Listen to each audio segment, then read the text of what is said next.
Tugasku menemanimu.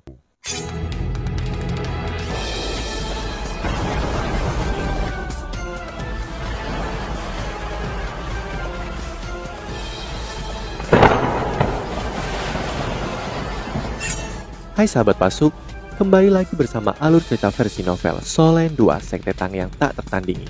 Jangan lupa like, subscribe, dan nyalakan tanda lonceng. Mari kita lanjutkan. Jusi tiba-tiba memikirkan sesuatu. Dia juga tidak semudah itu.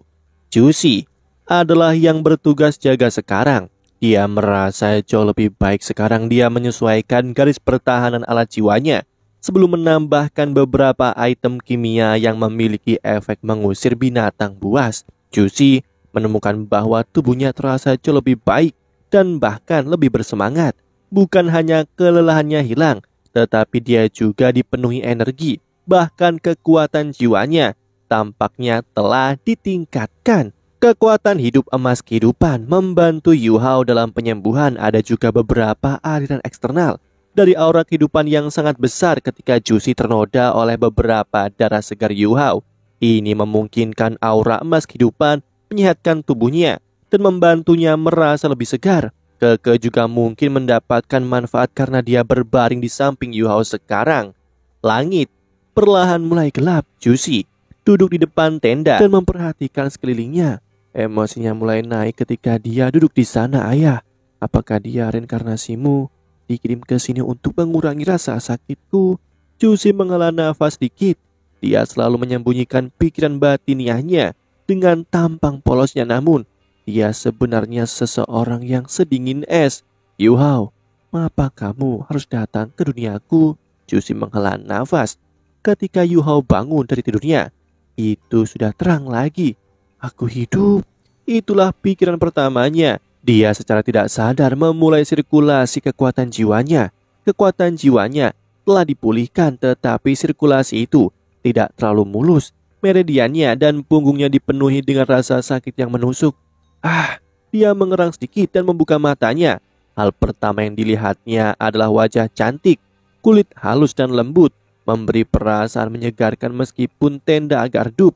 Dia belum pernah melihat kecantikan yang begitu menyegarkan. Matanya terpejam ketika dia berbaring di sampingnya. Yu Hao segera menyadari bahwa dia tidak mengenakan apa-apa selain selimut. Jusi, bisik Yu Hao. Jusi tersentak bangun. Dia baru saja tertidur setelah Keke mengambil alih tugas jaganya. Mata besarnya terbuka dan bulu matanya terangkat. Yu Hao agak terhanyut oleh penampilannya. Kamu sudah bangun? Tanya Jusi kaget. Yu Hao mencoba menopang dirinya, tetapi dia merasakan sakit yang luar biasa di punggungnya. Dia mengerang dan berbaring. Jangan bergerak, lukamu sangat serius, kata Jusi buru-buru. Apa yang terjadi padaku? Yu Hao bertanya. Jusi menceritakan apa yang terjadi setelah ledakan, kecuali bagian di mana dia membawanya telanjang. Ledakan itu terlalu kuat, alat jiwa Keke memang sangat luar biasa. Yu Hao tertawa getir. Jusi berkata, Keke menderita kerugian besar kali ini. Alat jiwanya membutuhkan waktu 2 tahun untuk pembuatan dan mengumpulkannya. Dengan itu bagaimana mungkin ledakannya tidak kuat? Tidak ada orang lain yang sanggup melakukan itu. Jumlah sumber daya yang terbuang terlalu besar. Yu Hao bertanya, bagaimana keadaanku sekarang? Pecahan peluru di punggungku harus dicabut. Jusi berkata, aku takut kamu kehilangan banyak darah. Aku tidak berani bertindak sembarangan. Jika kamu merasa baik-baik saja sekarang, aku akan membantumu mencabut pecahan peluru. Namun cobalah untuk meminimalisir kehilangan darahmu. Lagi pula kamu terluka parah. Aku sudah baik-baik saja. Yu Hao telah merasakan kondisi tubuhnya sendiri sebelumnya. Terlepas dari beberapa penyumbatan di meridiannya, dia tidak terlalu kesulitan. Jusi menatapnya seolah-olah dia orang aneh. Lalu mengangguk sedikit. Dia berkata, baiklah, aku akan memulai. Kalau begitu, ini akan menyakitkan, tapi kamu harus menanggung rasa sakit ini. Yu Hao tersenyum dan menjawab, ayo, rasa sakit macam apa yang tidak pernah dialami sebelumnya? Rasa sakit bagaimana bisa dibandingkan dengan penyatuan tulang roh permaisuri Kalajengking Gyokes? Atau bagaimana itu bisa dibandingkan dengan penggabungannya dengan emas gelap cakar teror? Jusi sangat berhati-hati dengan tindakannya. Dia tidak menarik pecahan peluru itu dengan paksa. Jusi berhasil menghapus sebagian besar pecahan peluru dengan cepat. Saat keduanya bekerja sama istirahat sebentar, Yuho mengambil handuk bersih dari alat jiwa penyimpanannya dan menyerahkannya pada Juicy. Dahi Juicy sudah penuh dengan keringat. Dia mengeluarkan aroma yang khas dari seorang wanita muda. Juicy, tidak bisa menahan tawa. Tekadmu terlalu menakutkan. Aku tidak berpikir menjadikanmu lawanku di masa depan adalah hal yang baik. Kamu mungkin baik-baik saja, tapi akulah yang akan tertimpa masalah. Yuhao harus menanggung banyak rasa sakit karena banyak potongan pecahan peluru yang diambil dari tubuhnya. Namun dia tampak baik-baik saja padanya. Dia tidak pernah berteriak. Juicy bahkan lebih terkesan dengannya di antara campuran emosi yang dia rasakan. Juicy berkata, meskipun tekadmu kuat, luka-lukamu masih akan membutuhkan waktu untuk disembuhkan. Tidur sebentar, aku juga beristirahat. Ketika energiku pulih, aku akan membantu mencabut sisa pecahan peluru. Saat dia berbicara, dia melirik sepotong pecahan peluru terbesar. Yuhao mengangguk dan menutup matanya. Teknik surga misterius terus beredar. Itu memiliki efek penyembuhan yang baik dan luka-lukanya perlahan sembuh dengan bantuannya. Yuhao juga berhasil membuka blokir beberapa meridiannya dan tubuhnya mulai pulih dengan kecepatan yang luar biasa. Setelah beristirahat selama 2 jam, Juicy membantu Yuhao melepaskan potongan-potongan pecahan peluru yang tersisa. Segera sebagian besar pecahan peluru telah dihilangkan dengan pengecualian satu keping terakhir. Beristirahatlah sebentar. Sebelum bagian terakhir, kata Juicy padanya. Yuhao menggelengkan kepalanya dan berkata, karena ini adalah bagian terakhir, mari kita keluarkan. Aku juga ingin bersantai, kalau tidak, aku akan terus memikirkannya. Jangan khawatir, aku bisa menerimanya. Lebih baik menderita sekarang daripada nanti. Bagian ini memotong setidaknya 3 meridiannya. Meskipun itu bukan jalur utama, itu sangat mempengaruhi sirkulasi teknik surga misterius. Selain itu, luka itu membuatnya sangat sakit jika dia bergerak sedikit. Juicy ragu-ragu sejenak sebelum menganggukkan kepalanya saat dia menggertakkan giginya. Bagian ini sangat dalam. Jika terlalu menyakitkan, gigit saja lenganku.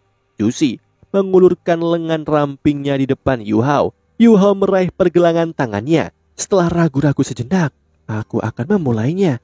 Juicy tidak tahu bahwa hati Yuhao sedikit berdebar. Yuhao sedikit mengangguk dan mengendurkan otot punggungnya. Juicy menarik nafas dalam-dalam dan memasukkan tangan kirinya ke dalam mulut Yuhao. Kau menyelamatkan hidupku. Biarkan aku menanggung rasa sakit ini bersamamu. Juicy berteriak pelan dan mengambil sepotong pecahan peluru itu dengan paksa. Darah segar keluar saat pecahan peluru yang ditarik keluar. Seluruh tubuh Yuhao menegang dan dia menggigit lengan Juicy di bawah rasa sakit yang hebat. Juicy menarik lengannya dan mulai berbicara dengan cepat. Cepat tutup pembuluh darahmu. Bagaimana perasaanmu? Apakah meridianmu rusak? Yuhao berbicara sambil mengedarkan kekuatan jiwanya. Jangan khawatir, aku baik-baik saja. Aku bisa menggunakan kekuatan jiwaku untuk pulih, namun beberapa meridianku benar-benar rusak dan aku perlu waktu untuk menyembuhkannya. Juicy menghela nafas lega. Itu bagus, setidaknya itu tidak terlalu serius. Kamu entah bagaimana berhasil menyeret dirimu kembali dari kematian. Kamu aneh, kamu hanya butuh sehari semalam untuk pulih sejauh ini dari cedera kritismu. Yuhao tertawa getir. Jangan memujiku seperti ini ketika aku dalam kesakitan yang tak tertahankan. Juicy tertawa. Rasa sakit, aku tidak melihatnya dari ekspresimu. Yuhao segera menunjukkan ekspresi berlebihan. Aku menahan rasa sakit. Pikirkan tentang ini. Seluruh punggungku dijahit sekarang. Bagaimana aku tidak merasakan sakit? Juicy bergidik sedikit. Tepat sekali. Punggung Yuhao hampir seluruhnya penuh dengan jahitan dengan lebih dari 100 luka.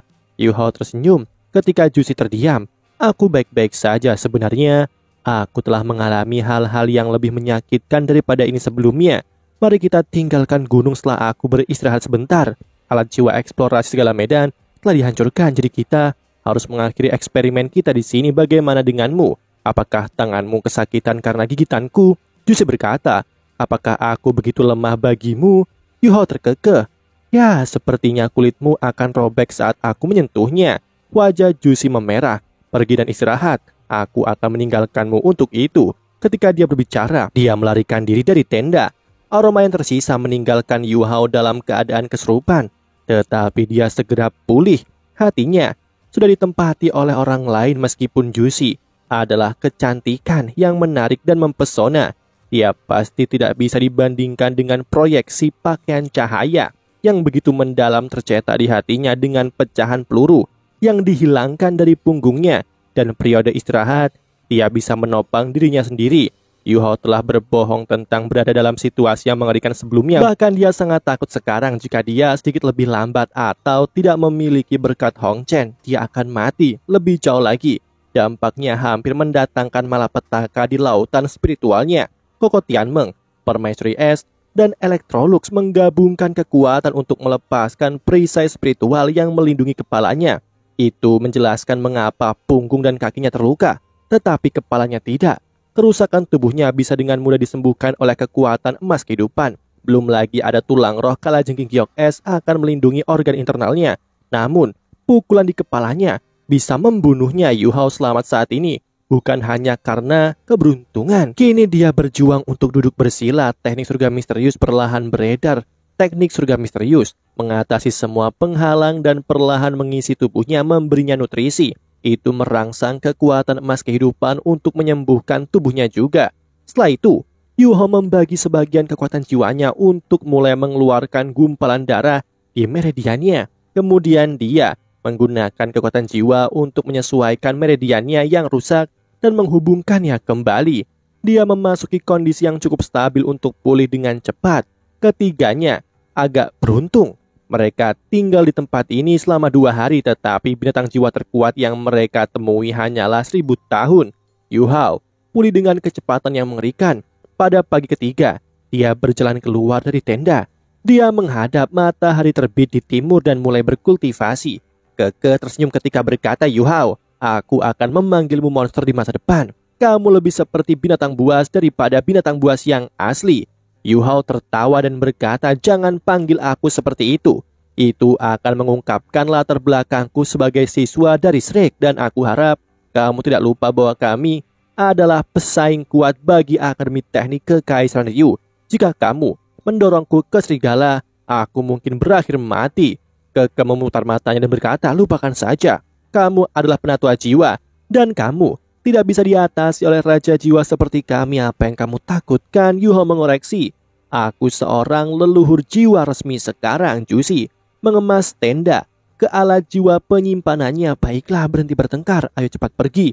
Aku lebih khawatir tentang kapan orang aneh ini bisa memasak untuk kita lagi. Yu Hao masih jauh dari pemulihan total, namun karena dia bisa bergerak bebas, yang terbaik adalah meninggalkan pegunungan Qingyang secepat mungkin. Yu Hao tertawa lagi dan menjawab, aku bisa memasak kapan saja, ayo pergi. Mereka mengandalkan diri sendiri untuk pergi dari pegunungan Qingyang karena alat jiwa eksplorasi segala medan hancur.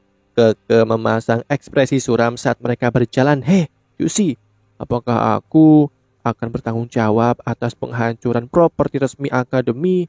Akademi akan menghindariku dari membayar alat jiwa kan? Tabunganku akan hangus. Kamu harus tahu bahwa aku menukar semua uang beasiswaku dengan logam mulia.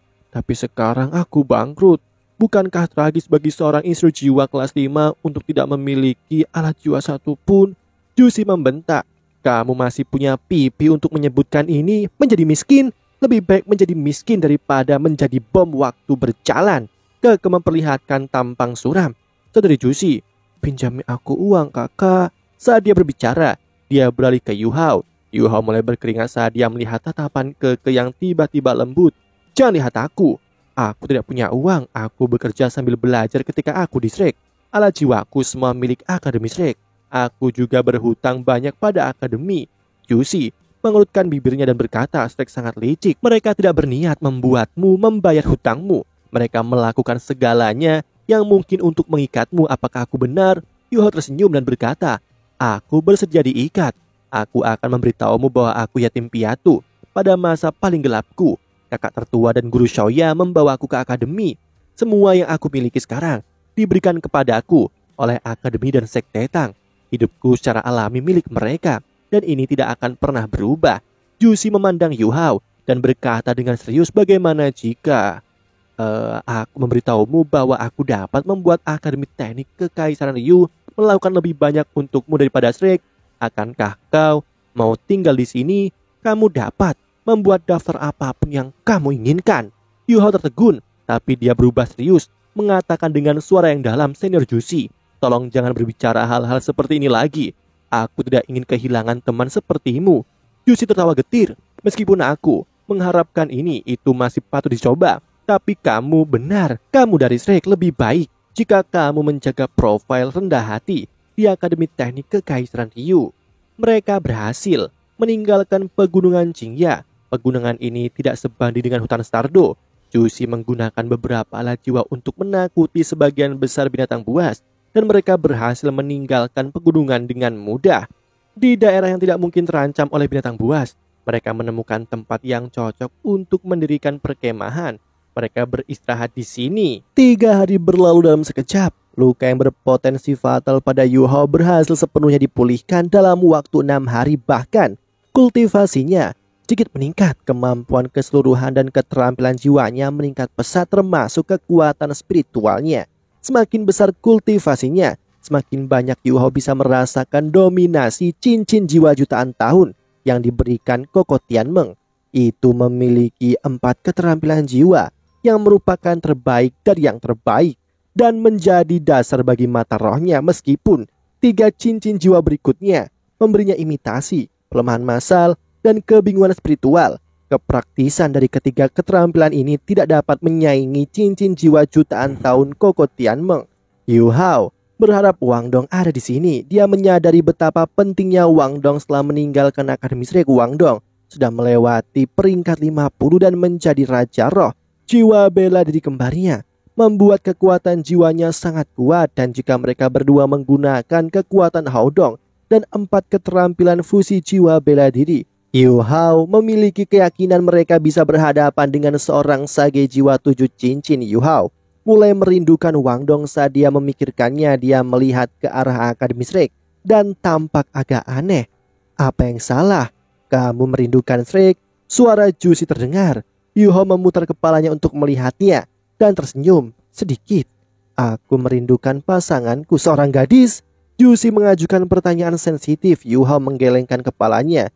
Juicy berjalan di sampingnya dan melihat ke arah Shrek juga. Dia berkata perlahan, Yu Hao, aku tidak ingin bertemu denganmu dalam pertempuran di masa depan. Yu Hao berbicara dengan nada suram. Kamu seorang gadis, haruskah kamu pergi berperang? Juicy menjawab, apa hubungannya perang dengan gender? Jangan bilang bahwa musuh akan berbelas kasihan hanya karena aku perempuan. Aku sudah katakan sebelumnya bahwa membalas orang tuaku adalah satu-satunya motivasiku. Yu Hao mengerutkan alisnya. Apakah hanya ada kebencian dalam hidupmu? Juicy ragu sejenak sebelum mengalihkan pandangannya dari tubuhnya, namun dia masih percaya diri ketika dia berkata ya. Yu Hao terdiam. Dia mengungkapkan ekspresi menyesal di wajahnya. Aku tidak bisa mengubah mentalmu dan aku mungkin tidak memenuhi syarat untuk mencoba melakukannya karena aku memiliki kebencian yang sama di hatiku. Juicy berubah sedikit aneh. Bagaimana jika kita bertemu di medan perang? Yu Hao terdiam beberapa saat sebelum dia menjawab, aku akan menghindarimu 3 kali sebelum membunuhmu. Juicy tersenyum. Senyumannya sangat cerah. Apakah kamu begitu percaya diri? Bagaimana kamu tahu bahwa aku tidak akan membiarkanmu? Yu Hao juga tersenyum. Kamu ingin aku memohon belas kasihan? Juicy menggelengkan kepalanya. Jika kamu mencoba memohon belas kasihan, aku akan segera membunuhmu. Aku tidak ingin kamu menekuk lutut. Itu bukan Yu Hao yang ku kenal. Yu Hao menjawab, hari seperti itu tidak akan datang. Aku tahu itu. Juicy tersenyum. Jika kita bertemu di medan perang dan kamu mendarat di tanganku, aku akan menghindarimu 4 kali sebelum membunuhmu. Aku bahkan memberimu 1 kesempatan lebih dari yang kau berikan padaku. Bukankah aku murah hati? Yu Hao tertawa dan berkata, kamu juga ingin bersaing dalam hal ini? Kita bahkan tidak tahu apa yang akan terjadi. Ayo kembali ke akademi. Aku datang ke sini untuk belajar bagaimana membuat alat jiwa. Ini menghabiskan banyak waktu. Ketika dia berbicara, dia berbalik dan berjalan menuju tenda untuk mengepak barang-barangnya. Juicy mengungkapkan tatapan seram di matanya saat dia melihat punggungnya. Dia bergumam pada dirinya sendiri. Apakah itu benar-benar tidak akan terjadi segera? Medan perang, medan perang. Dia berteriak, Yu Hao, siapkan makanan untuk kita. Yu Hao kembali dengan tenang dan mengungkapkan senyum. Baiklah. Saat tiba di akademi, Guru Xuan Ziwen tidak tahu harus berkata apa ketika dia melihat ketiga siswa di depannya. Bahkan beberapa potongan yang hancur tidak tertinggal. Juicy menunduk dan berkata, tidak, Mereka baru kembali 1 jam sebelumnya, tapi alat jiwa penjelajah segala medan telah hancur total.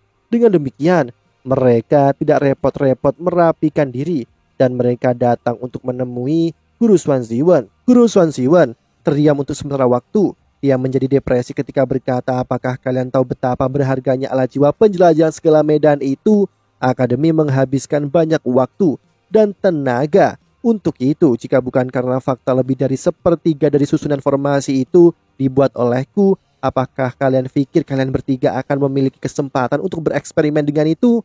Apakah kalian yakin tidak ada yang tersisa, terutama susunan formasi yang tersisa di pegunungan? Jusi yakin ketika dia menjawab, guru, tidak ada yang tersisa, semuanya hancur berkeping-keping. Kawah besar masih ada di sana. Guru Xuan Ziwen menggaruk dahinya dan melihat Yu Hao. Dia membentak, Yu Hao, katakan pada aku mengapa aku menghadapi begitu banyak masalah sejak kamu datang. Yu Hao sedikit malu ketika dia menjawab, aku tidak tahu. Keke membusungkan dadanya dan berkata, Guru Xuan, Anda tidak bisa menyalahkan mereka karena masalah ini. Aku yang menyebabkan semua masalah ini.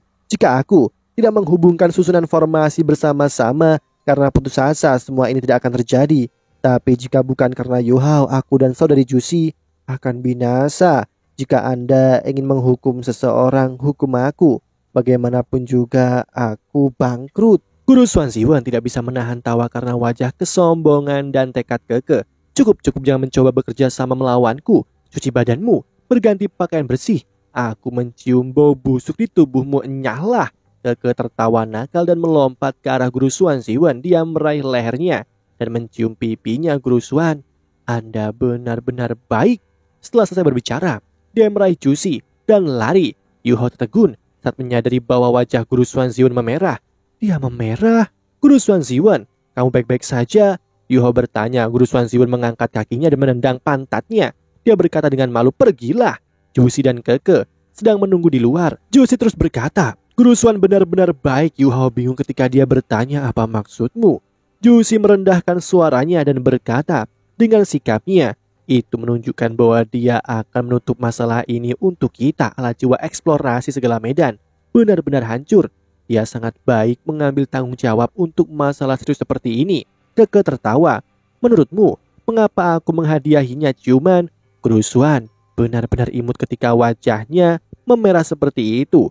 Dia terlihat cukup tua, aku pikir dia masih perjaka. Aku tidak pernah mendengar gosip tentang dia. Yu Hao terdiam. Dia berpikir dalam hati, itu hadiah. Dia jelas menggoda Guru Xuan. Baiklah para wanita, kalian berdua harus beristirahat. Aku akan mandi, aku pikir ada beberapa kutu di tubuhku. Aku akan melihat kalian berdua besok. Setelah berbicara, Yu Hao kembali ke asramanya dengan tergesa-gesa. Dia mandi dan berganti pakaian. Setelah mandi, dia merasa sangat segar. Kemudian dia duduk bersila di tempat tidurnya. Dia melepaskan deteksi spiritualnya dan dia mulai berkultivasi. Setelah pergi, selama berhari-hari dia harus mengunjungi kakak laki-laki keduanya. Setelah kembali, dia juga bertanya-tanya apa yang telah dipelajari oleh He Chaito selama ini. Namun Yu Hao terkejut mengetahui bahwa He Chaito masih belum kembali meskipun sudah sore. Dengan cemas, ia bergegas bertanya ke beberapa siswa Shrek.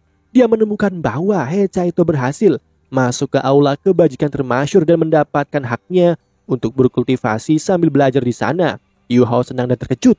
Penguasaan alat jiwanya telah meningkat selama 2 tahun terakhir, tetapi dia tahu bahwa dia masih kalah dengan kakak seniornya. Dia juga harus banyak belajar dan fokus pada penelitian dan pembuatan alat jiwa seperti He Chaito. Namun, He Chaito telah mengidentifikasi arahnya dari awal, yaitu untuk meneliti alat-alat jiwa stasioner. He Chaito bahkan mengejar Guru Fan Yu dalam hal pengetahuan dan penelitian tentang alat jiwa stasioner. Guru Fan Yu tampaknya telah masuk ke aula kebajikan termasyhur juga dan sedang belajar di sana bersama He Chaito. Yu Hao tiba-tiba merasakan tekanan setelah keterkejutannya menghilang.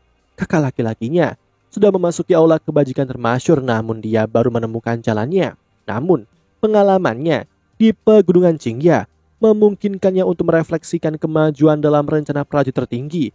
Dia mendeteksi beberapa masalah dan perlu memperbaikinya sekarang. Pada saat yang sama, ia perlu memodifikasi alat jiwanya.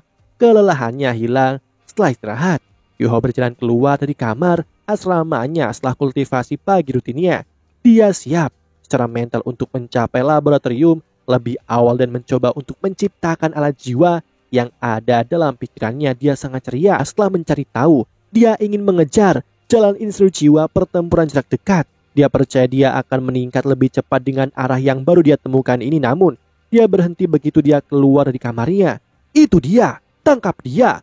Wang Xiaojie pucat berdiri. Dia mengarahkan jarinya ke Yu Hao bersama 6 laki-laki setengah baya yang tampaknya berusia antara 30 hingga 40 tahun. Mereka semua mengenakan rompi yang sama. Mereka segera melepaskan jiwa bela diri mereka. 2 kaisar jiwa dan 4 raja jiwa. Pemimpin itu berjalan ke Yu Hao dan mengungkapkan surat kepadanya. Dia berkata dengan dingin, "Pengawal kerajaan, kamu Wu Yu Hao." Wu Yu Hao tahu bahwa dia dalam masalah meskipun dia tidak takut pada mereka. Tidak mungkin untuk menyembunyikan kekuatan penuhnya jika dia ingin berurusan dengan mereka. Dia juga perlu membunuh beberapa atau semua dari mereka untuk melarikan diri. Pemimpin mereka berkata dengan dingin, "Kamu dituduh menyerang seorang anggota keluarga kekaisaran. Kamu harus ikut dengan kami untuk penyelidikan." Dia mengungkapkan borgol emas, kekuatan jiwanya yang sangat kuat. Jika dia berani melawan, ke-6 pengawal kerajaan akan bekerja sama untuk menyerangnya. Dia tidak berharap bahwa dia harus menghadapi Wang Xiaojie setelah pergi begitu lama. Yu Hao tersenyum dan mengulurkan tangannya. "Aku murid pertukaran dari Shrek. Tolong bantu aku memberitahu guruku, kalau tidak aku pikir Anda tidak akan bisa memikul tanggung jawab atas tindakan Anda." Demikianlah kisah untuk kali ini. Sahabat Pasuk, jangan sedih, jangan bimbang, apalagi galau, karena aku kan selalu menemanimu.